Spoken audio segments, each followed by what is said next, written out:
Everyone, मैं शक्ति कात्यायन से आपके लिए फिर नया कुछ कंटेंट लेकर आई हूँ।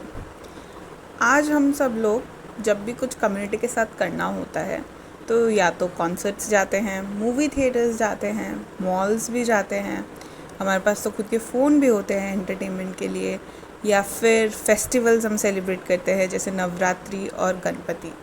लेकिन उस टाइम पे दैट इज़ वैदिक पीरियड में लोग क्या करते थे एंटरटेनमेंट के लिए? वैदिक पीरियड जो टेक्स्ट और हिस्टोरिकली बोले गए हैं कि रिलेटिवली पीसफुल पीरियड हुआ करता था।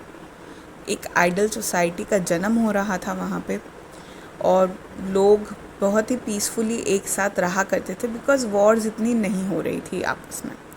तो कभी सोचा है जब खेत खलियान नहीं होते थे, सारा काम ख़त्म हो जाता था, तो लोग क्या करते थे? और ये तो जानना ज़रूरी है ना कि एंटरटेनमेंट कैसे हुआ करता था। अगर गलती से टाइम ट्रैवल कर लिया तो वेल एज़ यूजुअल हम गए रिसर्च करने, क्योंकि एंटरटेनमेंट और टाइम पास सबसे ज़रूरी है। अब इतने सारे वेद और उपन्यास से इतना तो पता है कि पोइट्री, प्रोज या म्यूज़िक एक बहुत बड़ा पार्ट था हमारे कल्चर का। हम यही देख सकते हैं कि हमारे जितने भी वेद हैं वो राइमिंग या पोइट्री फॉर्म में लिखे गए हैं। और अदर एंटरटेनमेंट्स हुआ करते थे डांस और बोर्ड गेम्स। डांस हमेशा से ही एक बहुत ज़्यादा एंटरटेनमेंट का पार्ट रहा है हमारे यहाँ, ये कोई नई चीज़ नहीं है। पहले मंदिरों में हुआ करते थे, भगवान को प्रसन्न करने के लिए हुआ करते थे, कम्युनिटी डांसेस हुआ करते थे, फिर वो फेस्टिवल्स में तब्दील हुए, देवदासियों का जन्म हुआ, और अब हम इन्हें मूवीज़ और थिएटर्स और इन सब में एंटरटेन करते हैं। और जो बोर्ड गेम्स हैं, ऑब्वियसली बोर्ड गेम्स हमने बहुत सारे दिए हैं दुनिया को। The world should thank us for the creation of chess, ludo, snake and ladders, chaupar, और भी बहुत सारे हैं। थोड़ा रिसर्च करके और बताऊंगी।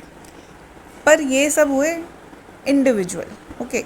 टेक्स्ट लिख दिया, टेक्स्ट रीड कर लिया, बोर्ड गेम्स खेल लिए, डांस कर लिया मोहल्ले में। पर एक विलेज का मिल के क्या ही एंटरटेनमेंट होता होगा। मतलब वो कोई कॉन्सर्ट तो नहीं होते होंगे ना उस टाइम पे, होते भी होंगे शायद, पता नहीं। ऐसा क्या था जो कम्युनिटी साथ मिल के कर सकती थी? हमारे पास तो नवरात्रि और गणपति है, बट उस टाइम इन सब फेस्टिवल्स का तब जन्म हुआ नहीं था, या इस तरह नहीं सेलिब्रेट होते थे जैसे हम आज करते हैं उन्हें। तो सबसे ज़्यादा मोस्ट पॉपुलर स्पेक्टेटर स्पोर्ट्स हुआ करता था उस टाइम पे, दैट वाज चैरियट रेसिंग, या रथों की रेस प्रतियोगिता, जो भी आप बोल लो। लोग यहाँ इकट्ठा होते और ज़्यादातर क्षत्रिय अपने कला का प्रदर्शन करते थे। जो जीत जाता उसे बहुत सारे इनाम और पैसे मिलते थे, या जो भी उस टाइम का प्राइज़ मनी हुआ होता होगा। हाँ, ये बोलते हैं कि ज़्यादातर क्षत्रिय पार्टिसिपेट करते थे, बट इसमें कोई रिस्ट्रिक्शंस नहीं हुआ करते थे। क्षत्रिय इसलिए बिकॉज उनके पास स्किल्स होता था और साथ में रिसोर्सेज होते थे, रथ, हॉर्सेस वगैरह। विक्ट्री और प्राइज़ मनी को कारा या भरा कहा जाता था, और रेस को खुद को आजी कहा जाता था, अथर्व और ऋग्वेद के अनुसार। अब ये सब जानना तो एक और क्वेश्चन आया मैंने कि क्या सिर्फ आदमी पार्टिसिपेट करते थे? औरतें भी तो पार्टिसिपेट करती होगी ना। और फिर मैंने सोचा आज का हाल देख के हमारी सोसाइटी का कहाँ ही करती होगी। आज तो फिर भी सेपरेट स्पोर्ट्स सेक्शंस होते हैं वुमेन के, उस टाइम तो कहाँ। तो मैंने सोचा फिर भी एक बार रिसर्च के लिए तो देख ही लेते हैं वैदिक पीरियड में वुमेन स्पोर्ट्स में क्या होता होगा। और हमें पता चलता है कि ना कि वो सिर्फ पार्टिसिपेट करती थी, बल्कि उन्हें पछाड़ भी देती थी। अगर यकीन नहीं हो रहा है तो मैं थोड़ा प्रूफ दे देती हूँ। ऋग्वेद के 10th मंडल में 102 सूक्त के दूसरे मंत्र में हाइम है, इंद्रसेना की स्टोरी है। अब इंद्रसेना कौन थे? एक बहुत बड़े ऋषि थे, मुद्गल ऋषि, जिनका महाभारत में भी वर्णन आता है, और इंद्रसेना उनकी वाइफ थी।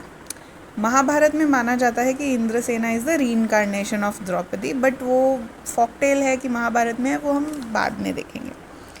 जब वो पति पत्नी कहीं जा रहे थे तो कुछ लोगों ने उनके गाय बछड़े चोरी कर लिए, अब ऋषि का जो पालन पोषण होता है वो गाय बछड़ों से ही होता है, तो अब उनकी हालत तो हो गई खराब, आर्थिक सपोर्ट के लिए तो कुछ है नहीं। तो इंद्रसेना ने सोचा कि इस बार के चैरियट रेस में वो पार्टिसिपेट करेंगे। द प्रॉब्लम वॉज कि वो थी तो एक ऋषि पत्नी के पास चैरियट कहाँ से आएगा। तो उन्होंने अपनी बैलगाड़ी से ही पार्टिसिपेट करने की सोची कि कुछ भी हो ट्राई तो करना चाहिए। अब वो एक लौती ही थी जो घोड़े के रथ में बैलगाड़ी लेकर आई थी। कहाँ वो मैजेस्टिक शानदार घोड़े और दूसरी तरफ इनकी टूटी फूटी क्रीक करती हुई बैलगाड़ी। इंद्रसेना ये सब नहीं सोच रही थी, उसे तो सिर्फ जीतना था। फिर क्या था, रेस स्टार्ट हुई। किसी को उम्मीद नहीं थी कि इंद्रसेना जीत पाएगी। होता भी कैसे, दूसरी तरफ क्षत्रिय थे और इस तरफ इंद्रसेना ऋषि पत्नी, साथ में उनकी टूटी फूटी बैलगाड़ी। इंद्रसेना ने अपने बैलगाड़ी की रेंज संभाली और शुरू हो गई। उस गाड़ी को इतने अच्छे से कंट्रोल कर रही थी कि लोग देख के हक्के बक्के रह गए।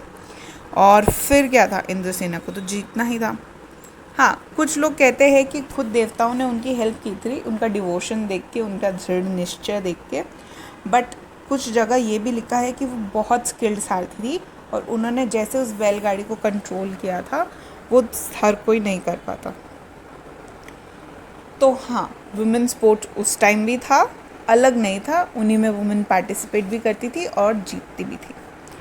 अब चैरियट रेसिंग सिर्फ इंडियन सिविलाइजेशन या वैदिक पीरियड पे सीमित नहीं था। दूसरे जो एंशिएंट सिविलाइजेशन हैं उनमें भी चैरियट रेसिंग एक काफ़ी सिग्निफिकेंट पार्ट था। सबसे फेमस उसमें है ग्रीक रोमन सिविलाइजेशन, जहाँ वो एक स्पेक्टेटर स्पोर्ट की तरह देखा जाता था, जैसे कि ग्लैडिएटर रिंग्स हो गए।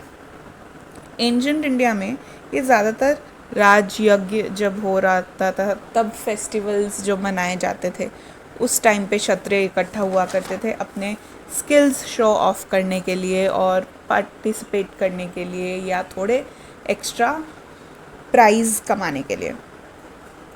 अब आपको क्या लगता है कि और क्या स्पोर्ट्स हुआ करते होंगे चैरियट रेसिंग के अलावा?